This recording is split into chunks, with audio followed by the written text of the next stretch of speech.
Friends, welcome back to our channel. तो स्वागत है आप सभी का हमारे चैनल पर। और आज यहाँ पर महाशिवरात्रि का जो है ब्लॉग यहाँ पे अपलोड करने वाली हूँ। और यहाँ महाशिवरात्रि पे जो हमारे शिवलिंग है, छोटी सी महादेव जी की जो मूर्त है, हमने उनका अभिषेक किया। और पार्वती जो है, जो मैंने खुद घर पे मिट्टी जो होती पौधे में, उससे उनकी प्रतिमा बना करके उनके साथ में उनकी पूजा की थी। और यहाँ पर अभी अभिषेक हो चुका है शिव जी का, और अब पूजा शुरू कर रही हूँ मैं।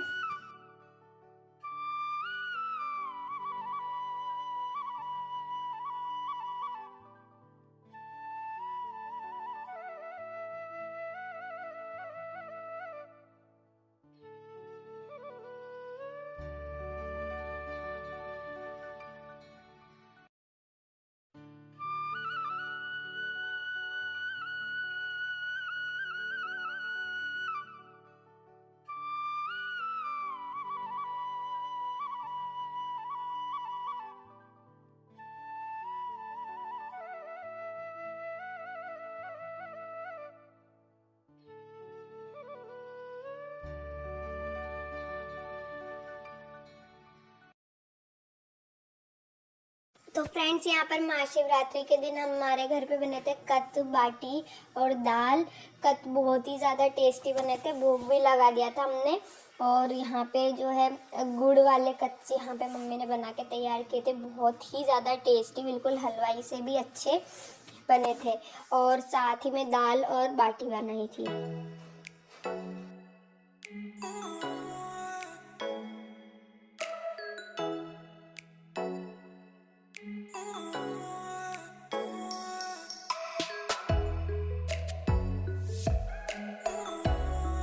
फ्रेंड्स, यहाँ पर शाम को चाय वगैरह पीकर हम निकल गए थे कहीं मंदिर पर महादेव जी के दर्शन करने के लिए।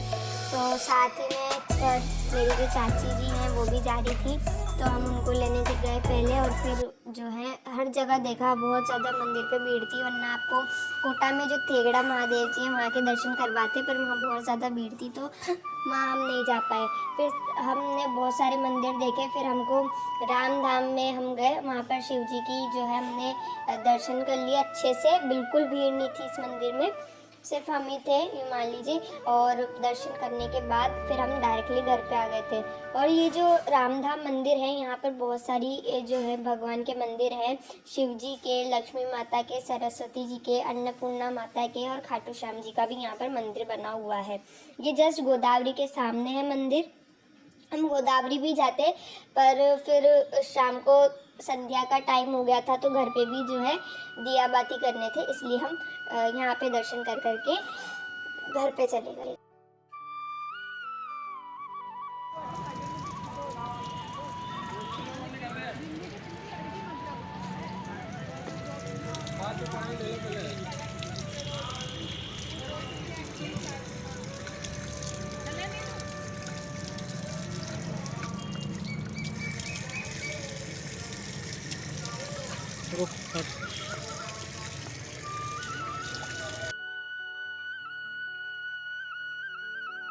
तो फ्रेंड्स, फाइनली हम यहाँ पे निकल चुके हैं। महाशिवरात्रि के अगले दिन हम जा रहे हैं सांवरिया सेठ जी के दर्शन करने, जो कि चित्तौड़ के थोड़ा सा आगे है मंदिर। वो अगर जिन लोगों को पता है वो तो बहुत अच्छे से जानते हैं, बाकी जिन्हें नहीं पता है तो चित्तौड़ से थोड़ी ही दूरी पर सांवरिया सेठ जी का मंदिर बना हुआ है। और ये है कोटा का हैंगिंग ब्रिज। वहाँ से हम निकल चुके हैं, और अब हम निकल चुके हैं सुबह सुबह 8 बजे दर्शन करने के लिए।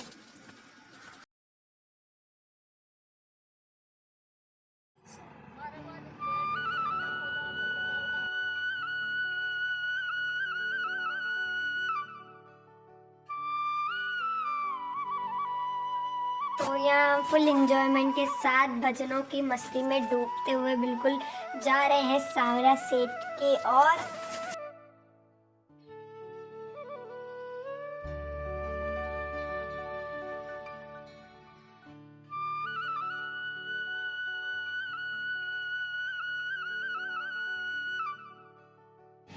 ये उधर चले गए ना जिधर आ रहे थे।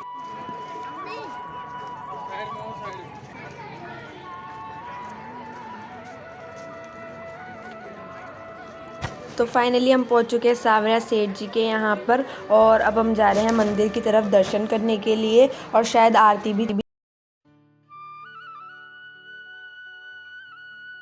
सांवरिया सेठ जी का जो मंदिर है वहाँ जाके इतना सुकून मिलता है, बहुत ही अच्छा वातावरण है वहाँ का। हालांकि भीड़ हमेशा मिलने की आपको सांवरिया सेठ के मंदिर में, पर मंदिर का जो एरिया है वो इतना ज़्यादा बड़ा है कि इतना धक्का मुक्का नहीं होता है। बस केवल जब हम मंदिर में आरती के समय ऐसे होते हैं तभी थोड़ी सी भीड़ मान लीजिए, वरना जो मंदिर है वो ऐसा बना हुआ है मानिए जैसे कि कोई राजा का बड़ा सा महल हो, और महल से भी कई ज़्यादा सुंदर सांवरिया सेठ का मंदिर है। जैसा कि आप देख सकते हैं यहाँ की दीवारें, इन पे करी हुई कारीगरी बहुत ही ज़्यादा प्यारी और सुंदर दिखाई पड़ती हैं। और अभी यहाँ पर हमने दर्शन कर लिए हैं, और यहाँ मंदिर के बाहर ही जो है प्रसाद के रूप में जो है लोग भोजन ग्रहण करते हैं, जो बाहर से आते हैं वो।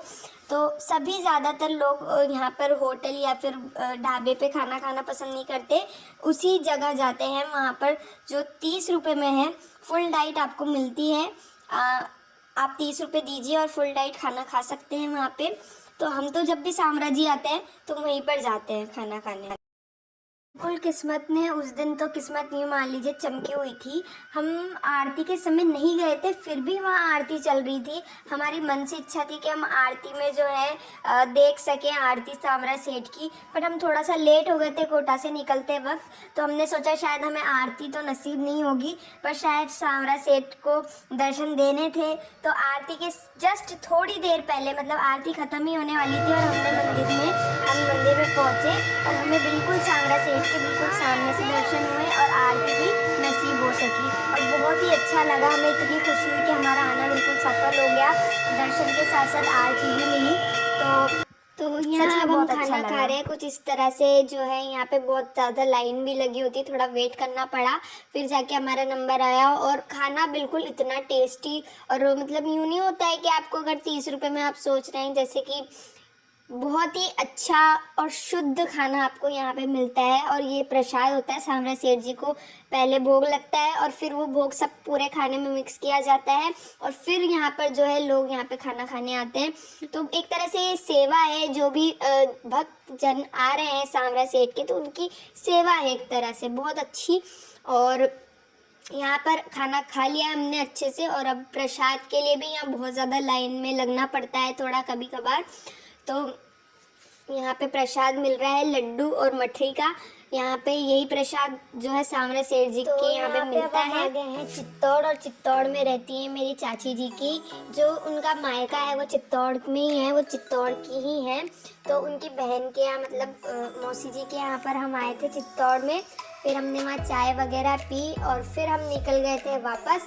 और कोटा जाते वक्त जो हाईवे पर है एक रिसोर्ट आता है सोमानी रिसोर्ट के नाम से, वहाँ के गुलाब जामुन जो है बहुत ही ज़्यादा फेमस है। तो हम यहाँ पे गुलाब जामुन लेने के लिए रुक गए थे, हमने पैक करा लिए थे। खाने का बिल्कुल मन नहीं था क्योंकि सांवरा सेठ में हमने पेट भर के खाना खा लिया था। फिर हम निकल गए थे और रास्ते में ही आते हैं तिलस्वा महादेव कोटा जाते समय चित्तौड़ से। तो हमने वहाँ भी दर्शन किए, और वहाँ महाशिवरात्रि थी एक दिन पहले, तो पूरा मेला लगा हुआ था, अच्छे से डेकोरेशन हो रखा था। तो बहुत अच्छा लगा हमें वहाँ पे जाके।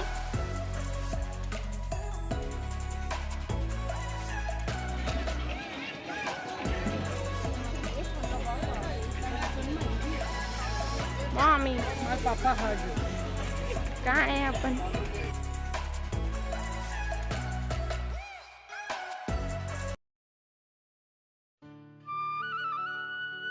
और ये है तिलस्वा महादेव जी, बहुत अच्छा लगा यहाँ दर्शन करके।